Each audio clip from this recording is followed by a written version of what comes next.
Hello, grade 12. I hope all is well with you. And today we're going to discuss our third lesson entitled Becoming a Member of Society. But before we proceed to this, let's just have a quick review of our previous lesson. So if you can still remember, in our previous topic, we had an in-depth discussion of society and culture and the three disciplines that help us understand them. And for today's video, we're going to take a closer look on how individuals learn culture and become members of society. This is an interesting lesson because here you will learn how do individuals acquire the culture of the society he or she belongs. Specifically in this lesson, we're going to discuss or explain the development of oneself and others as a product of socialization. Identify the context, content, processes, and consequences of socialization. Third, identify examples of agents of socialization and describe their role in socialization. Fourth, discuss how agents of socialization shape their individual identities. Discuss conformity and its significance to society. Discuss deviance and social control and cite examples of each. Lastly, promote the protection of human rights and the common good. Before we dive into our lesson, let's have a quick icebreaker. So, all you need to do is just to fill this table out with information being asked from you. First, you write your likes. Say, for example, you like playing basketball, and then you tell the people, group, or organization that influence you in liking basketball. And then also you write your dislikes. Say, for example, you dislike or you don't like hanging out with friends. And also, please write the people, group, or organization that influence you in liking or disliking hanging out with friends. Clear? So I'm going to give you 3 minutes to do this. You can pause this video and just play this video again if you're done. Okay? Okay, guys, time is up. So maybe you're wondering why we did this activity. It's because I'd like you to realize that there are people, groups, or organizations that mold us to be the kind of person we are today, including our likes and dislikes. Did you know that John Locke, a British philosopher, an Oxford academic, and a medical researcher, said that human mind at birth is nothing but a blank slate or tabula rasa.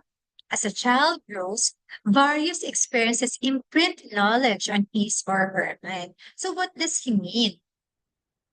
According to John Locke, when we were born here on earth, our mind does not contain anything, just like this clean notebook. We have zero knowledge about ourselves, about this world. But as we grow older, we gain knowledge about ourselves, about the world through the experiences we had in life and the influences of the people around us. Locke did not believe that human mind has innate conceptions or ideas. Simple ideas are integrated with the complex ones, and this define his or her political, economic, and social affairs. Now, the big question is, how do people acquire knowledge about himself and the world?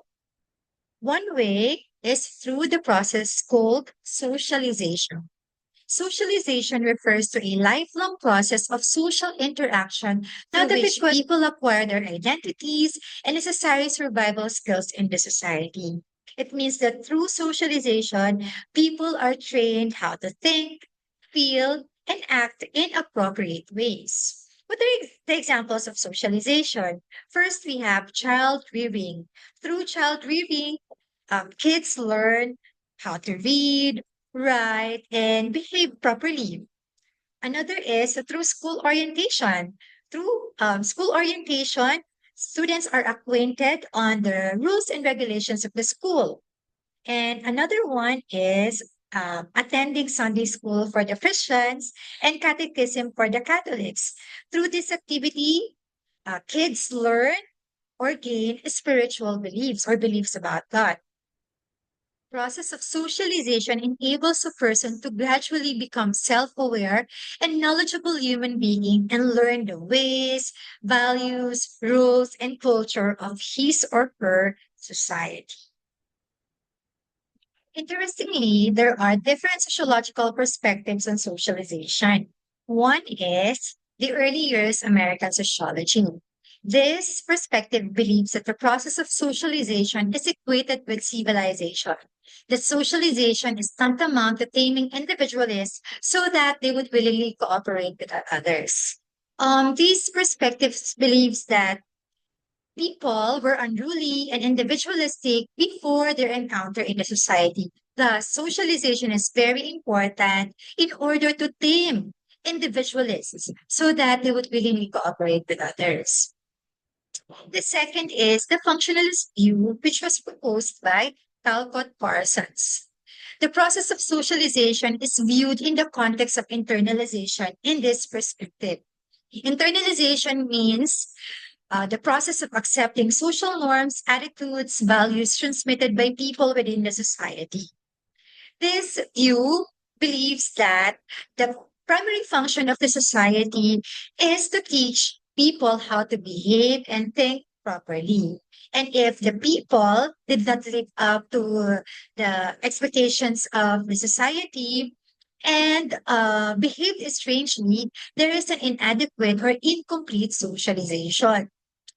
But one limitation of this view is that it does not consider that socialization may vary from one person to another, that the expectations or desires and needs of an individual is different from the expectations and demands of the society. The third one is the interpretivist sociologists. This sees socialization as an interactive process between individuals and other members of the society. So unlike functionalist view, this perspective believes that socialization is a two-way process. It's an interaction between individuals and society that society does not only have the power to shape or define an individual, but individuals can also shape and define society. Say, for example, our concept of family. In Philippine society, we all believe that a family should be composed only by father, mother, and children. However, as time progresses, there are different forms of families that exist. Say, for example, single parent families.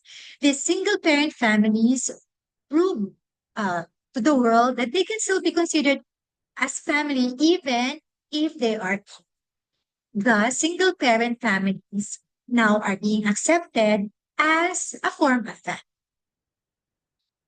Lastly, we have the synthesized view by William Wentworth. Wentworth combines the perspective of functionalism and interpretivism. That's why it's called synthesized. And in here, he also included the important aspects of socialization, namely social context, the particular circumstances of the society, the content, which refers to the culture that will be passed on to the members of the society, process, which refers to the method of interaction, where the content will be given to the person undergoing socialization. And lastly, results, the outcomes of socialization. Now, aside from socialization, there is another way by which a person acquires the culture of the society. We have the so-called enculturation, which refers to the process of being socialized into a specific culture.